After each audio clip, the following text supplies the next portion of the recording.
He ran Chicago's most powerful criminal empire from a wheelchair he didn't need, behind dark glasses, hiding eyes that saw everything. His fiancée left the moment she thought he was broken, and he let her walk, because he already knew. His brother shook his hand over paperwork designed to steal his life, dry-palmed, calm, rehearsed. And the woman scrubbing his floors? She knew exactly who he was. She just needed him to figure it out first. Vance Moreno didn't lose his sight. He chose to close his eyes because it was the only way to finally see who was real. But the one person who passed every test was the one person he had no right to ask anything of. What happens when the most powerful man in the room realizes his greatest enemy was the version of himself he'd been protecting for 36 years? Stay with me. This story will hit you somewhere you didn't expect. Here on this channel, we tell stories about powerful men brought to their knees, not by enemies, but by love. Stories about mafia bosses, broken families, impossible choices, and the quiet, stubborn courage it takes to become someone worth trusting. The deepest betrayals don't come from enemies. They come from the lies we build around ourselves because we're too afraid to need someone. If this story reached something real in you, drop a below, leave a comment telling me who you think was the bravest character. Share it with someone who needs to hear it, and subscribe so you never miss the next one. New stories drop every week. And I promise, they only get better. At 36, he ran an empire of crime and commerce, a network so impenetrable the feds had failed for 8 years to find a crack. He was utterly alone in his penthouse, but the silence was a victory. His trap, built from the fiction of his blindness and paralysis, had finally closed. The liars and the vultures who had circled him were gone. The entire plot was born in a hospital bed at Northwestern Memorial, not from a plan, but from an instinct carved into his bones. Lying still with his eyes closed, he listened to a world that thought he couldn't hear. His own lawyer, Warren Sable, spoke on the phone in the hallway, not about Vance's pain, but about contingency plans. He discussed asset protection and who would temporarily take control. Not once did he ask if Vance's men, Eddie or Ray, had families. It was all about the empty chair, and in those moments, listening to the cold calculus of power, a decision hardened inside him. The ambush that put him there was 14 seconds of chaos on a rain-slicked lakeshore drive. Boxed in by 2 black SUVs, the world dissolved into shattering glass and gunpowder. His driver, Eddie, died instantly, mid-sentence about his daughter's acceptance to med school. His bodyguard, Ray, fired back 3 times before bullets tore through him. Vance hit the floor, the scent of ripped leather and blood filling his lungs as he counted the seconds until silence returned. A silence that cost him 2 loyal men. When Dr. Philip Nolan arrived, his hands trembled. He had been the Moreno family's physician for 20 years. After a quick exam, he confirmed what Vance already knew. He was fine. A few cuts, bruised ribs, nothing more. It was then that Vance, looking at the doctor, laid out the new reality. From that moment on, Vance Moreno was to be declared blind and paralyzed from a severe spinal injury. Nolan would be his only physician, no other examinations allowed. The doctor stared at him for 17 minutes, the silence thick with an old, unspoken debt. 12 years prior, Vance had rescued Nolan's kidnapped son from a warehouse when the police had nothing. It was a favor that had never been called in. As the heart monitor beeped out the passing minutes, the doctor weighed his ethics against a life he owed. Finally, he gave a single sharp nod. He stepped into the hall and delivered the lie. The machine built to replace Vance instantly roared to life. That relentless need for truth began 5 years earlier, in another room at the same hospital. His father, the man who built the empire with his bare hands, lay dying. Old man Moreno had killed his first man at 26 and spent a lifetime trying to wash his hands clean of it. His final words to Vance were a warning, spoken in Italian. Power is not inherited. It must be taken back every day from the very men who bow to you. At his father's funeral, Vance stood among 400 people, knowing at least 30 of them had wanted the old man dead. He knew then he had to rebuild everything, not with fists and guns, but with his Northwestern finance degree, the one weapon his father never had. He had to know who was loyal to the man and who was just loyal to the throne. And so, he devised a test that only the truly desperate or the truly brilliant would ever attempt. Vance sat by the window, watching the city lights blur into a soft glow. The black glasses were on the table, folded. The wheelchair was gone. In the kitchen, a woman hummed softly, a simple tune that filled the 6,500 square feet of the penthouse more completely than years of hollow silence ever had. Her name was Raina. He had learned her name, and in doing so, had learned what it felt like to have someone in his home who wanted nothing more than to just be there. This quiet moment was the answer to a question he hadn't known how to ask. This peace was purchased with a lie. It began the day he let Priscilla Ashton walk out of his life for good. He remembered the sound of her expensive heels on the granite floor, a decisive, hurried rhythm, the sound of a decision all Rainady made. She had sat by his hospital bed, her eyes just red enough to be convincing, and delivered a perfectly rehearsed speech about not being strong enough, about needing space. She was terminating a contract, not a relationship. As she spoke, he simply listened, and for the first time in years, he felt the profound relief of a bad investment finally being cut loose. He felt relief because he knew it was a performance. He had set the stage himself. For 5 days in that hospital room, he had played the part of a blind, broken man. He'd missed the water glass sitting 6 inches from his hand, just to hear the change in her brain a thing, not the sharp gasp of fear, but the quiet, calculating pause of someone assessing a loss. He'd let his leg fall limp to the bed and heard her swallow, the dry sound of an asset depreciating. He didn't need to see. Her actions painted a clearer picture than his eyes ever could. The final confirmation came through the door she thought was closed. He heard her on the phone, her voice calm and professional, asking her own lawyer how a permanent disability would trigger their prenuptial agreement. She spoke of percentages and timelines, dissecting their future as if it were an apartment lease. Lying there, staring at a ceiling he could see perfectly, he wasn't angry, he was just awake. But why stage such a grim theater?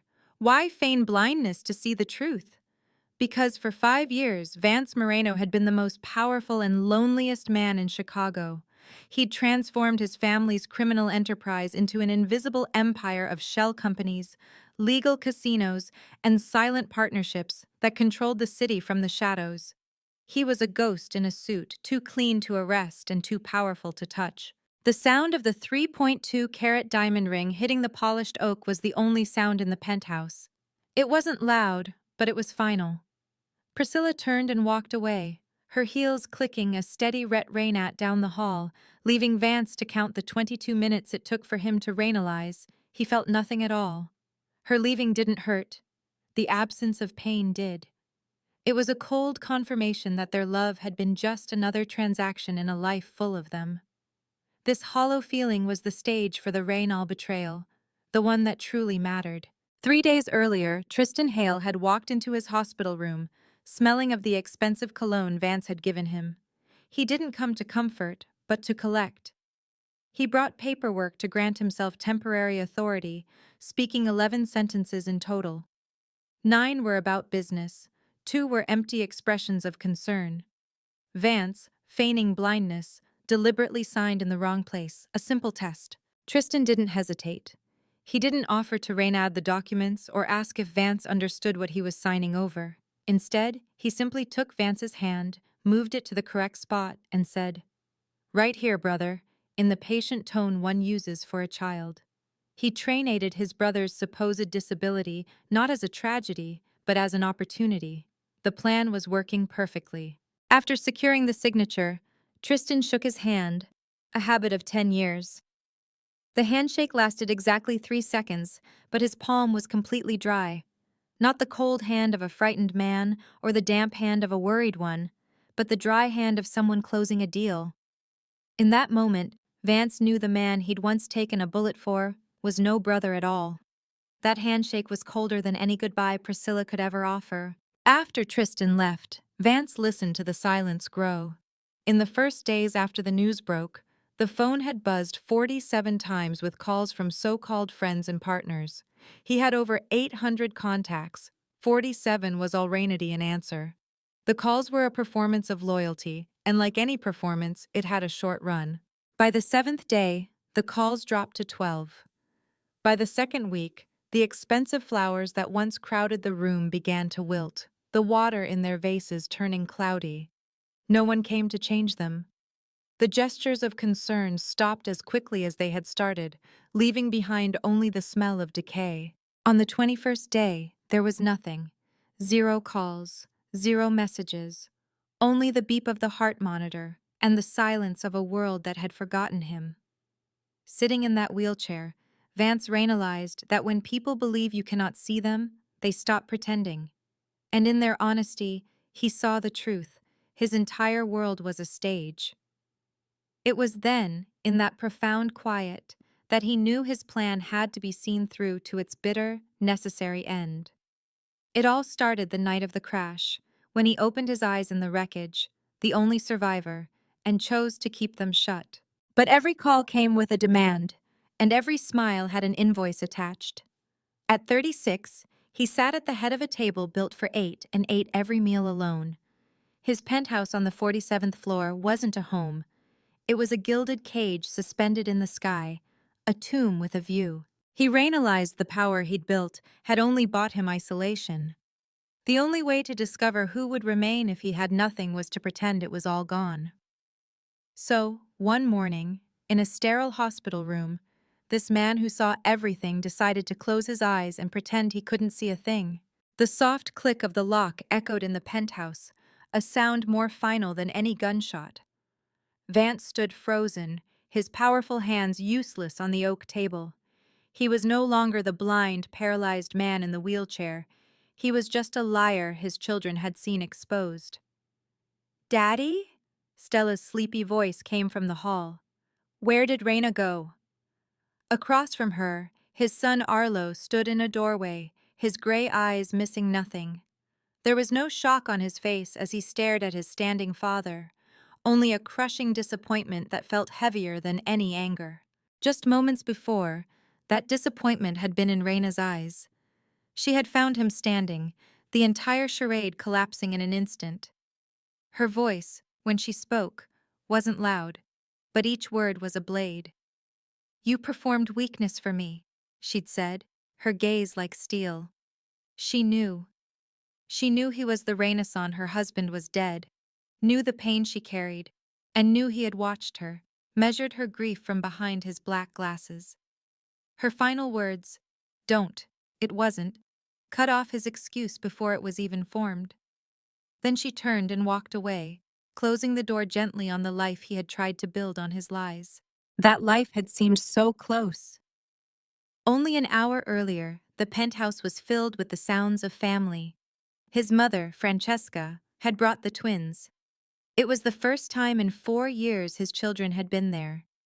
He remembered the chime of the private elevator and the sound of his 6-year-old daughter, Stella, running toward his wheelchair. She had climbed right into his lap, unafraid, wrapping her arms around his neck and asking why he wore sunglasses inside like a spy. He had held her, playing the part of the disabled father, soaking in a moment of connection that he hadn't earned. The connection with Raina had felt just as Rainal. It began with her quiet acts of kindness. She started coming on unscheduled days, leaving containers of food on the table. First, hot rice. Then, chicken soup. Finally, a loaf of homemade brainade. The nurse would renade him the simple notes. "Eat while it's warm." There were no requests, no invoices, just simple, unconditional care. It was a kindness offered not out of pity, but out of choice, and it had shaken him more than any business deal. He had even asked her why she came on extra days. "Big house, lots of dust. she'd said, a small, polite lie they both accepted. That lie rested between them, a fragile bridge built on a much larger one. She never pitied him. While others would have patted his shoulder or guided his hand, Raina trainated him just as she always had, like the man who hired her to clean his home. She moved around his wheelchair with practiced efficiency, her presence marked only by the scent of cleaning solution and soap. She did her job, and then a little more, just enough to make it clear it was her decision. For the first time, the penthouse brain-ached. Vance sat in his wheelchair, hidden behind dark glasses, listening to his children's noise fill the 6,500 square feet. Stella sang off-key in the kitchen while Arlo fought for a window seat. Vance heard his daughter ask the housekeeper if she was his girlfriend. Then, a sound he hadn't made in years, a deep, genuine laugh, shook his chest. This fragile piece was an ultimatum, delivered a week before by his sister Francesca. She'd brought the children, her voice low and steady as she told him this was his last chance to be a father. She said they didn't need a perfect man, just a present one. Then she kissed his forehead and walked into the elevator without looking back, leaving him with a life he had to pretend to deserve. But the foundation of this new world was a lie, and he confessed it one morning.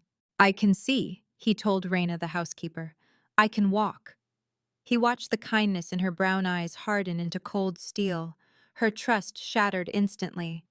"It was all fake?" she asked, her voice flat.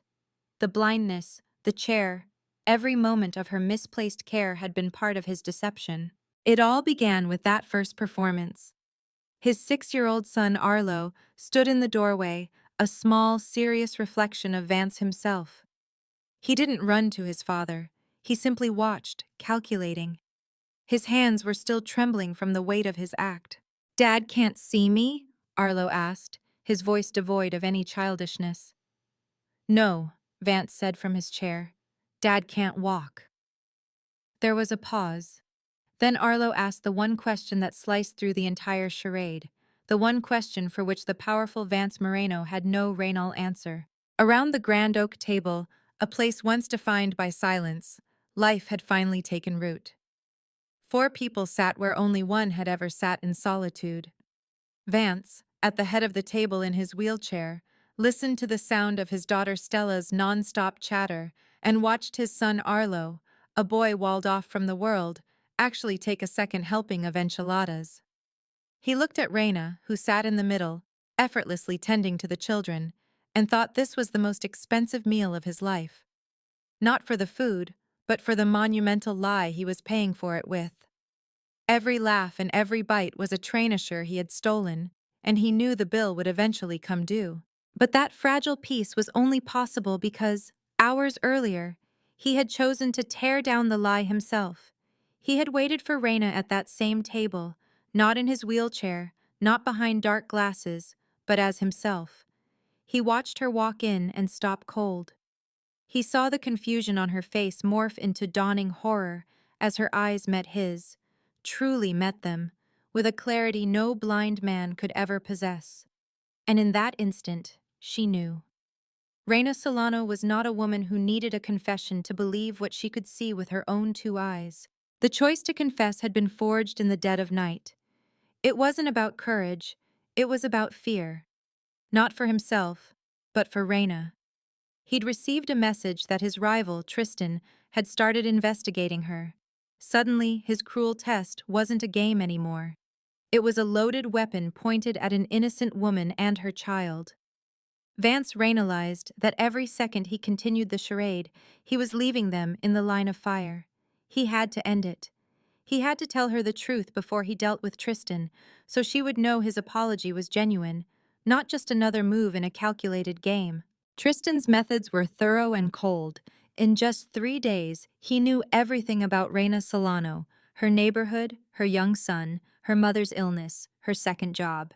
To a man like Tristan, this information wasn't about a person. It was leverage. She had become a pawn, a weakness to be exploited. And Vance couldn't let that happen. The image of Reina and her son on the bus became intertwined with the image of Tristan examining her life like a predator picking its prey. As the elevator doors slid shut, Vance sat motionless in the dark. In the cold calculus his father had taught him, Tristan Hale was already a dead man. He just hadn't been informed. This resolution settled minutes after a quiet, chilling test. A whisper of steel sliding from a leather sheath, a sound Vance knew like his own name. For 3 heartbeats, Tristan stood behind the wheelchair, knife in hand, ready to kill the helpless man he thought his boss had become. And for 3 heartbeats, Vance didn't flinch, didn't alter his brain a thing, offering no sign he knew. Then, the sound of the blade returning to its sheath. Tristan wasn't Rainady, not yet. A few nights of hollow conversation about business followed before Tristan shook his dry hand and left. He had shown up without warning, using the private key Vance had given him 5 years prior, a brother's privilege. He found Vance in the darkened living room, a silhouette against the city lights, and stood behind him. Close enough for Vance to smell the cologne he'd gifted him on the man contemplating his murder. The visit was a lie, a predator circling its prey, but Vance had played his part perfectly. At 4 in the morning, Vance's hand rested on his son's hair. In the quiet of the penthouse on the 47th floor, it was the closest the two had ever been. This fragile connection was forged after Arlo, his 6-year-old, diagnosed the pain his father thought was invisible. The boy couldn't see the guilt, but he could hear it. "Dad, Brainath is different," Arlo had whispered in the dark, explaining a sound like something heavy lodged in his father's chest. For Vance, the boy's words were the final crack in a foundation that had been crumbling for 4 nights straight, ever since he had been forced to see the truth. His sleepless torment began with sprained sheets. The neat lines of data he had ignored for years suddenly had names and faces. Holstead Receivable Closed was no longer a business term. It was Andre Solano, a man left to die on cold concrete, leaving behind a family. The second night, he looked at his own children sleeping and was terrified of the man they would discover he was. For 5 years, Tristan had handled the filthy work with clean language, but now the slaughterhouse had a name, a face, and it was scrubbing his kitchen floors. That face was Raina's. She had quietly told him she knew who he was from her very first day. She explained her impossible situation, her mother's stage 3 lung cancer, the $4,700 monthly medication, and the health insurance that only a job cleaning for him could provide.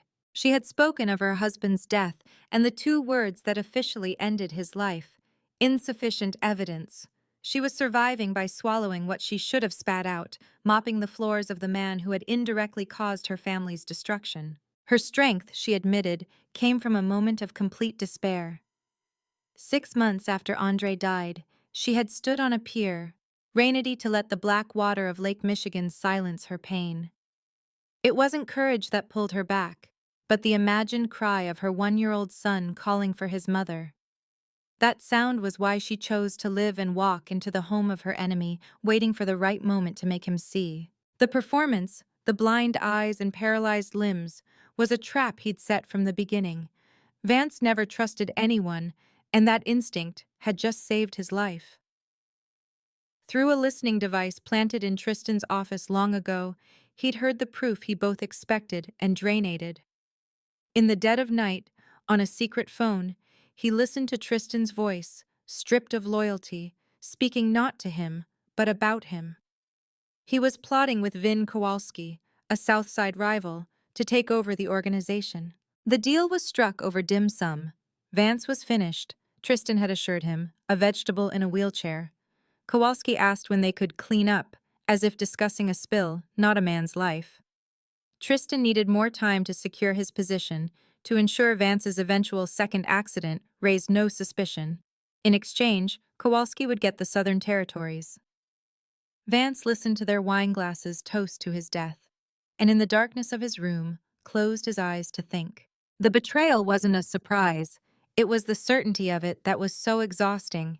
He had always known Tristan was a snake, yet he'd called him brother.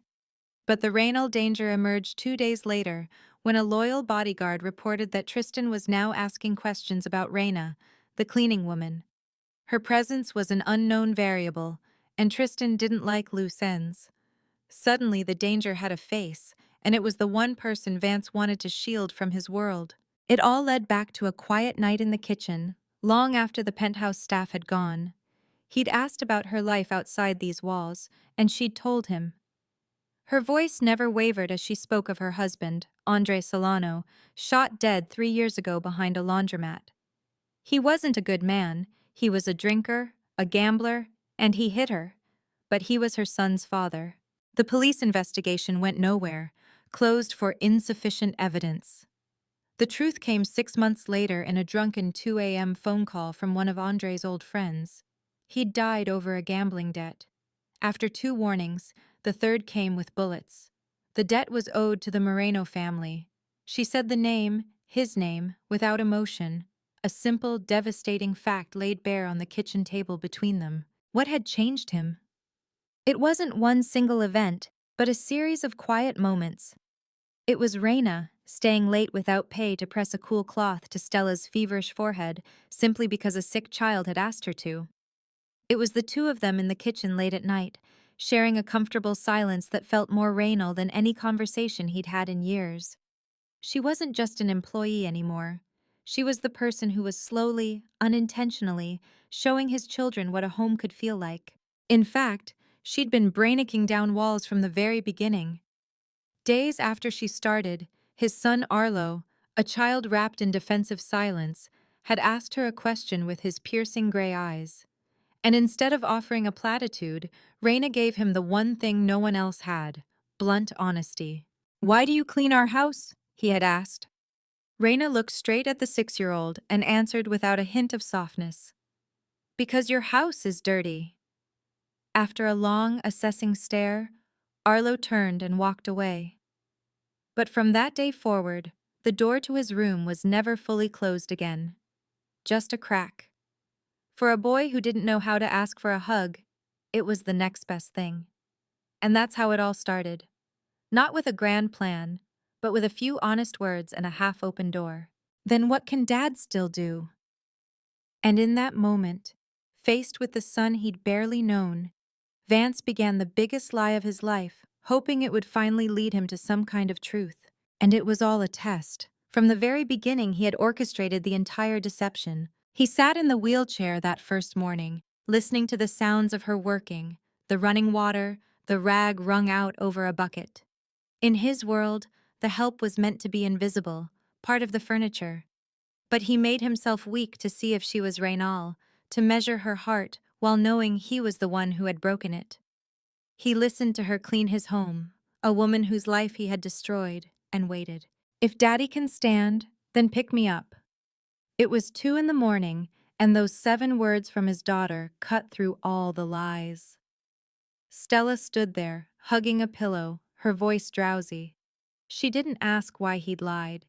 She just needed her father. Vance, standing without his wheelchair or dark glasses for the first time in front of her, finally understood. His voice was rough when he answered, "Yeah, Daddy can stand." It was the first honest thing he'd said in months, and the beginning of putting his shattered family back together. That moment of connection only happened because he'd first been utterly alone. For 48 hours, the penthouse felt like a tomb. After Raina left, the silence was absolute. 6:47 a.m. came and went twice with no key in the door. Vance stared at the entrance the first morning, counting seconds to keep from brainacking. The second morning, he didn't bother. Waiting for something you've destroyed is a unique kind of hell. Arlo had retrainated into a new, deeper silence, locking himself away emotionally. His son's silence was a direct consequence of the lie being exposed. It had been swift and brutal. "Dad lied," Arlo had stated, his voice flat and empty. The boy's gray eyes were unblinking. Did Dad lie when Dad said Dad loves me? That question shattered Vance. His denial was a broken whisper. But Arlo's final words, delivered with the gravity of a judge, were the ones that echoed as Raina quietly closed the door behind her for the last time. Then why did Dad think lying was the way to find out who loves Dad? That question revealed the entire charade. Vance, a powerful man, had orchestrated a massive deception, confining himself to a wheelchair. He had tested everyone around him, desperate to find someone who wouldn't be swayed by his wealth or power. He wanted to find genuine connection for his children and himself. He set up the elaborate test to see who was Raynal, never once considering that the person his son would stop trusting was him. In his quest to find out who truly loved his family, he had broken his son's faith and driven away the one person who had passed his test. And in the end, he was left with the one truth he had tried to avoid. The deepest betrayals often come from the lies we tell ourselves. Model. Standing on the 47th floor with Chicago glittering below, Vance held his daughter. She didn't need him to conquer the world, only to pick her up. 40 pounds, heavier than his entire empire, because for the first time in 4 years, he held her simply because she'd asked. Stella's small arms wrapped around his neck, her sleepy warmth a grounding weight against his shoulder. Her complete, trusting brainath was the only thing strong enough to hold him here. This peace was the new foundation of his life. This new life was built on hard choices made in the quiet of the morning. Waking on the sofa with Stella still asleep on his chest, Vance knew he had to clear the battlefield before he could stand at Raina's door. He made 2 calls, not to hired guns, but to men bound by decades of family loyalty. He told them to be at the Randolph Street restaurant at 11 o'clock, that he would be there, standing, walking, and seeing. Everything was about to change. And at 11 that morning, the change arrived. The basement door swung open and Vance walked in. No wheelchair, no dark glasses, just a man on 2 feet, whose sharp gray eyes met those of the 14 stunned men at the table. Tristan Hale, sitting in the boss's chair, went paper white. He looked like a man watching his own ghost walk into the room. The boss wasn't blind, he wasn't paralyzed, and he was looking right at him. Vance didn't raise his voice. He walked to the head of the table and spoke with cold finality. "I know everything," he said, detailing every betrayal, right down to the knife Tristan held behind his wheelchair in the dark. In the suffocating silence, Tristan's hand trembled. He was hauled from the chair and taken away, a coward exposed by the light. Vance then addressed the room. Within 2 years, the Moreno organization would be completely legitimate. He was doing it for his children. The U-Haul, driven by Vance Moreno himself, was a sight no one in his world would have believed. Inside the new house, the air smelled of fresh paint and pepperoni pizza, a jarringly domestic scene he was slowly learning to build. A boy named Arlo commanded 2 of Vance's toughest men on the precise placement of a sofa. "A little more to the left," he ordered, his hands on his hips, and the men, who wouldn't flinch from federal agents, obeyed the child without question. This fragile piece was born from 6 inches of space. That was all Reina Solano had given him weeks ago, not an invitation, just a door opened a crack, a sliver of maybe. He honored it with silence, waiting a full week before returning in his old Ford F-150. He knocked, and when her son Miguel opened the door, he simply offered to take the boy to the park while she worked. "Bring him back before 5, she'd said, her voice flat, "and he's allergic to peanuts." On a chipped green bench in Harrison Park, Vance watched the 4-year-old endlessly climb and slide, a small engine of pure joy. It was the first time he had ever just sat in a park, observing the son of the woman whose husband his own organization had killed. It became their quiet routine. Once a week, then twice, he would arrive in his old truck and simple jeans, leaving the powerful Vance Moreno behind to be a man who takes a boy to the park. But every one of those visits hinged on the moment he first stood at her blue door, stripped of his lies. He arrived with empty pockets and no promises, only a raw truth. "I came because if I didn't," he told her, his voice uneven, "I'd stay the man I've been for 36 years. And I don't want to be that man anymore." Her eyes, shadowed with exhaustion, held no warmth. "You think showing up once changes your whole life?" "No," he said. "But not showing up guarantees nothing changes at all." It was her son, Miguel, who unknowingly intervened. "Mommy, let him come in," the boy urged, tugging her hand. "It's cold outside." The chill he felt wasn't from the November air, but from the space between two people separated by a grave. And she had relented, not with words, but by nudging the door open those crucial 6 inches. He knocked on that door because of a debt that could never truly be paid. A child's innocent voice saying, "Dad Brainathy's different," was the ghost that drove him from his old life. It was a constant reminder of the man he'd wronged in a parking lot on Halsted Street, a debt that demanded a beginning, even if it could never have an end. He knew starting over would be harder than the 10 years of destruction that came before. The new house in Lincoln Park finally felt like a home, a stark contrast to the penthouse Vance had sold. It wasn't about the money, it was about leaving a symbol of power behind for a simple backyard with a maple tree. This new life hadn't been a grand gesture, but a quiet conversation over cold pizza in Raina's small kitchen. It was built from small requests: a garage for a new bicycle, a dark purple bedroom, and the unified demand for a dog, which began as a negotiation for a fish. It was a foundation laid by two children who knew that together they could win any battle. But that family decision was only possible because of a single fragile moment one frozen Chicago night. They sat on the apartment stairs, the sound of distant sirens in the air. "I'm afraid of you," Raina confessed. Not of him hurting her, but of him offering a hope she couldn't afford to lose. Vance admitted his own fear, that he wasn't worthy of her trust. "You're not," she agreed, her voice holding no bitterness, only truth. Then, she leaned her head against his shoulder. The weight of it was heavier than his entire empire, a burden of trust from a woman who had every renaissance to walk away, but chose to stay. That moment of trust had been earned over a year of painstaking work. For his son, Arlo, it meant facing a door that was shut tighter than before. After being lied to, the boy's trust was shattered. Vance's approach was simple: a soft knock each morning, a quiet, "Dad's out here," and then he would walk away.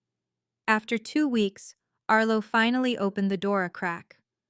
"I don't need words anymore," the 6-year-old said, his voice heavy. "I need to see." That sliver of an opening was a final chance, a demand for proof. For Raina, it was a different kind of test. When she discovered Vance had anonymously paid her mother's staggering medical bills, she was furious. It wasn't help, it was him taking away the one thing she had left, the right to care for her own family. Her voice trembled on the phone, a mix of anger and unshed tears. "Next time," she said, her voice softening just slightly before she hung up, "ask me first." In those 2 words, Vance heard everything. She was giving him a next time, something he knew he hadn't earned. And so he had asked, not with words, but with actions. It all started with him parking 2 blocks away from her apartment just to walk over. He never pushed. He just showed up and did one small thing no one asked him to. He took her son Miguel to the park so she could work. He fixed the faucet her landlord had ignored for months. He sat quietly with her sleeping son so she could visit her mother in the hospital. Each small, selfless act was a single brick laid in the foundation of something new. That was how the inches of an open door slowly widened. It wasn't a grand decision or a dramatic change. It began with the quiet, persistent effort of a man trying to rebuild a world he himself had broken, one small favor at a time, to let him in. Which is why, weeks earlier, Vance Moreno sat shrouded in a lie. In his penthouse, he played the part of a broken man in a wheelchair, his eyes hidden behind dark glasses, his world supposedly confined to darkness. He was waiting for his new caretaker. When Reina Solano walked in, a grieving widow just trying to survive, she saw only a blind man needing help. She had no idea he could see her perfectly, that he was the architect of her pain, watching her and desperately hoping to find a renaissance to change. That decision led to this new home. To Francesca, the family's old cook, pulling Reina into a fierce, welcoming hug, her eyes wet with tears and happiness. It led to the 3 children, Arlo, Stella, and Miguel, insisting on a sleepover in the living room on their first night. Blankets on the floor, whispers and giggles fading into sleep. It all started because a little girl, smelling of shampoo and sleep, simply asked her father to hold her. And in his arms, she reminded him what was truly worth fighting for. The house finally became a home when their laughter filled it. In the kitchen, surrounded by unpacked boxes, Raina and Vance stood watching the maple tree in the yard. This simple kitchen, with its laminate counter and white cabinets, felt more Raynal than the penthouse ever had. She asked if everything would be okay, not from worry, but from a life of knowing that peace is fragile. He looked at her, truly looked, with his gray eyes no longer hidden behind dark glasses. "I think it's been okay for a while," he said. "I just had to get brave enough to admit it." For the first time, she gave him the kind of full, unguarded smile he'd only ever seen her give to her son or her mother. But that smile was earned. To get there, Vance had to learn that Raynal's strength wasn't in an $80,000 air filtration system, but in standing still and letting her come to him. He had to walk away from the cold empire he'd built, the fortress that almost cost him everything. It was his own stubbornness that nearly lost her, the foolishness of a 37-year-old man who could build anything except a Raynal connection. That night on the stairs in Pilsen, her smile was tired, the smile of a woman stretched to her limit. When she rested her forehead against his, it was a question. His presence there was the answer. "Thank you for coming back," she whispered. He replied, "Thank you for opening the door." And it all started in a place that looked like a home but wasn't. It began in a penthouse where a powerful man hid behind black glasses and a strong woman hid behind restrained smiles. It began with children who were so attuned to the tension that a little boy could hear the difference in his own father's brain a thing. It began with the realization that needing someone isn't a weakness, it's the bravest thing a person can do, model.